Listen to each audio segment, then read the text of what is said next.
د کندوز ولایت د کلیو د بیا رغونې او پراختیا ریاست له لوري او د یونیسیار موسسې په مالي ملاتړ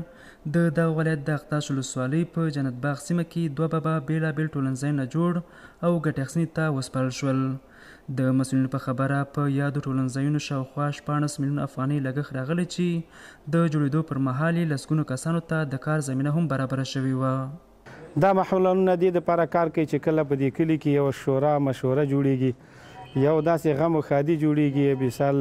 په دغې کې د طعام دپاره او د خلکو د ټولنې دپاره دغه یو سهولیتونه برابر کړه.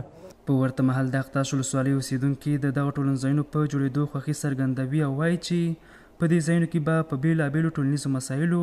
د خلکو ترمنځ ناستې او صلاح مشورې کیږي. 100% راضی هستیم که به ما اینطور یک جای بسیار مناسب اجتماع جوړ کړه، هم مردانه هم زنانه. موږ ډېر خوشحاله دي چې موږ سره کومکونه شوي دي او انکشاف دیهات د همکارۍ په توسط باندې دا موږ ته جوړ شوي دي او نور همکاریګانې دوامداره غواړو. د کندوز په اقتاش ولسوالۍ کې دا دوه ټولنځایونه په داسې حال کې ګټې اخیستنې ته سپارل کېږي چې له دې وړاندې په همدې ولسوالۍ کې د شاوخوا 15 میلیونه افغانیو په ارزښت یو ښوونځی جوړ او ګټې اخیستنې ته سپارل شوی و.